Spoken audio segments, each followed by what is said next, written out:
Good afternoon. In your business, we start here. Day 3 of the Investing in African Mining Indaba in Cape Town is drawing to a close, and we have been giving you coverage of the goings-on in the corridors of the Cape Town International Convention Center. Thousands of delegates in the mining and energy space, including political and civil rights groups, are gathering to take the continent's lucrative mining sector to the next level while navigating through the headwinds. Aluwani Museisi is the country chairman for Shell in South Africa, and he has just returned from the Mining Indaba to talk to us about their commitments to the country's mining sector. Mr. Museisi, thank you very much for your time, and I should say congratulations on your appointment, because it's quite fresh and a huge task ahead for you. Well, thank you very much for having me, and thanks for the congratulations. You were there at the Mining Indaba. You attended it since Monday, and the mining of the future seems to be the key theme when it comes to this year's Indaba.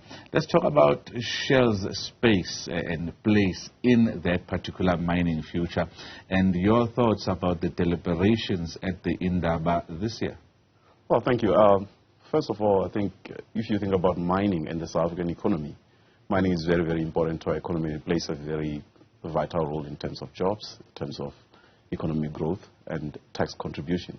So as Shell, we see ourselves as providing solutions to the industry, in that we provide both fuel and lubricants and different other solutions. So in the future, gone are the days where you only provide fuel and lubricants, but you also have to look at how do you go digital in that space, and which is where we are today, where we provide solutions such as your oil monitoring systems, which ultimately can save your mining operators almost 30% of their maintenance costs, which then drives efficiencies in the space. And so we then work with them directly to figure out what are some of the challenges they have and how can we contribute to that.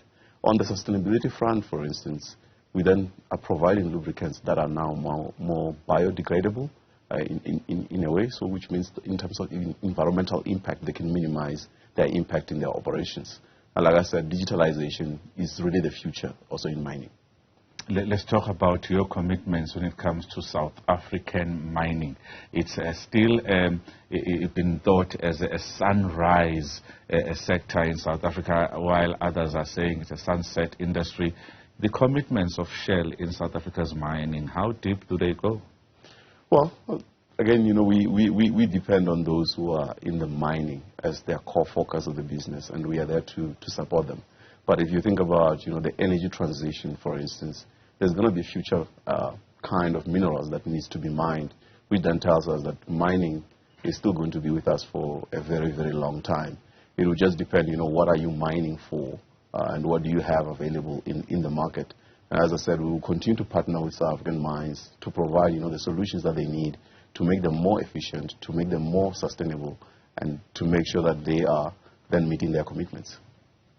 The big talking points as well have been the logistics challenges, the power crisis in South Africa at the Mining Indaba. It's been a huge talking point. As Shell, have you been impacted by these two, and how have you been navigating that? Because it's become quite a focal point at Mining Indaba 2024. Yeah, you're quite right. That was a big talking point that everybody was talking about. And I would say, as Shell, we are not exempt to what happens in the country. So, the logistical challenges, it is something that we will also feel and experience. Because on a daily basis, it means that you have to think differently about how you manage your supply chain, because it's all about reliability. So for us, what is important, you have to think about, the ports and how efficient they are. You have to think about the railway, how efficient that is. You have to think about the pipeline and what you do from a road point of view. And all those three elements, you want them to be working together so that you can be efficient. So whenever there are disruptions on any of those, we are obviously disrupted. So for instance, when you have power outages, it will definitely mean that your performance on the rail side might be impacted in some ways. And so we are impacted. big time. And any plans in terms of the way that you work? You use mostly pipelines and rail. And rail is where you are highly impacted. And we've seen mining companies moving from rail to road and using neighboring countries like Namibia to export their resources to their clients. For yourself, what's the situation there? So we're not really on the side where I would say we're struggling and having to look at ports outside of South Africa at this point in time. We're still able to bring in the product that we need to bring through the ports that we have. And then, like I said, it's really about optimizing our supply chain, where when you don't have reliability at times on rail, then you go, with trucks. And maybe what is important to note here is that you don't want the skew to be too much on the trucking side, because then with trucks you increase other risks, such as, the number of hours that drivers spend on the road, and the number of cars, of course, that will end up being on the road if you're putting more and more trucks on the road. So we do need to have rail, we do need to have pipeline. Something else that's interesting is what we've seen, Shell joining the sell-off of oil and gas holdings, particularly when you look at countries such as Nigeria. What's the picture like in South Africa when it comes to oil and gas? Because it's heating up with environmentalists having some strong opposition. We've seen the ongoing appeal in court over the seismic surveys that Shell wants to explore in terms of the opportunities that are there on the Wild Coast. What's the picture like in terms of what you wish to see happening? Because I'm sure if we had some environmentalists with us in studio, they'd be holding some placards saying we shouldn't touch the Wild Coast. Well, first of all, I'm the country chair for Shell Downstream South Africa, so I will not really comment much on the Nigeria side of things. But in terms of the South Africa side, I think all of us have to think about, the energy trilemma that all of us have to resolve, which is about, access to energy, which is about affordability, and is also about sustainability. And so you have to think about all three in concept, and you cannot do, deal with one and not address the others. So you have to think about access. And for us as Shell, our purpose is always about providing more and cleaner energy. And what does that mean, or what does that translate to on the daily basis? It means that we have to be investing in technologies that allow people to access energy today, and technologies that will allow people to access energy tomorrow, and then moving more to the kind of cleaner fuels that people will require for the future, or the kind of energy that people will require in the future. With regards to the Wild Coast, I think that case is still in court. Actually, it's headed to the appeals court, and at this point in time, in terms of what we would do or not do, will really depend on the kind of outcome that you have in court. On the environmental side, you're quite right, and I think it's important to actually appreciate the robust conversations we're having in South Africa. So, like I said, you have a trilemma, and so you do need to hear all the different voices and be able to debate all the elements of what do we do for access today, what do we do for affordability, and what do we do for sustainability in the long term. And of course, we shouldn't forget the fact that you are investing billions in the exploration that is taking place to grow and be part of the growth of South Africa's economy. Before we came on, you were talking about how much you are willing to invest per exploration, and we are talking there about the support right down to the small businesses that would get some level of business. Well, obviously, exploration is I would say it's a very expensive kind of business, and it's also highly risky. You invest, with the hope that you'll find resources that you can be able to tap into, and they will be commercially viable, and the costs that you incur there are quite significant. And then for South Africa, I think where we are, obviously the question is, we can all speculate in terms of how much reserves do we have in terms of oil and gas, but we all do not know. And that's why it becomes important to explore. And once we've explored and we kind of have a sense of what do we have or do not have, we can then come back to that question of the trilemma. What level of energy do we need today, affordability and sustainability question.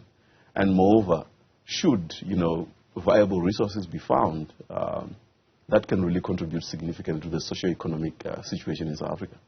Your thoughts, sticking to exploration, your thoughts on this new fund to support emerging exploration entrepreneurs and miners that was announced by the Minister of Mineral Resources, Gwede Mantashe, on Monday. You were there, and he was talking about the fact that it's available as of tomorrow, which would be Tuesday, yesterday, saying that there's going to be money available in South Africa for exploration. But what's your thoughts on hitting that delicate balance between exploration and what environmentalists out there would actually want? And your thoughts on this particular fund, a good thing for South African entrepreneurs? Well, I think, it's very early to can say, the fund is good or not good. But as a first take, I would say it is good to have a fund that will support SMMEs, for them to be able to play in spaces where without the support they would not be able to play in. And as we know, in South Africa we have high levels of inequality, and an opportunity for those who might not necessarily be able to take the opportunity to have the support is always something that we welcome. And definitely it will be good to see later on, how well the fund does and how many of the entrepreneurs that will have taken the opportunity actually benefit from it. Talking about opportunities, let's talk about opportunities that are there for budding entrepreneurs and SMMEs as far as Shell is concerned, because we've seen Shell supporting some small businesses. Recently you supported a former employee in establishing a lubricant delivery business, and you are quite big on supporting small businesses. What opportunities are there for those small players? Well, first of all, I say, our business is really one that's integrated into smaller businesses. As you can imagine, most of our partners or retailers are actually SMMEs themselves. So really our network runs on SMMEs and the partnerships that we have with them. And then on the other side, we also then do support programs for SMMEs. So for startups, we've had a program running for a number of years called, Shell Livewire, which is literally an incubation program that we've been running for a number of years that has helped a number of entrepreneurs to actually, incubate their business ideas and then until becoming a viable business. And then the other side, obviously, is really those who are already entrepreneurs and they already have running businesses and they want to become part of our supply chain, and we also then provide support to them so that they can be part of our value chain moving forward. The last one that you touched on is really, again, identifying opportunities where from time to time we'll see that there's an opportunity to bring in a new SMME leader in a space. For instance, the lubricants warehouse that we have in Cape Town, literally we realized that we needed more support from a supply chain point of view in Cape Town. So that was a business opportunity. And how we did it was we asked all our employees to actually say, this is the problem we have. Can you pitch in with a proposal on how you will resolve the problem and be able to set up the warehouse? And obviously one of our employees, as you said, did very, very well, and then we funded him to establish the warehouse, and so far that is going very well. Aluwani Museisi is the country chair for Shell Downstream in South Africa, and talking to us about his thoughts on the investing in African Mining Indaba 2024 taking place in Cape Town. He's just returned from there, and the support and the place for Shell in South Africa's mining and oil and gas space.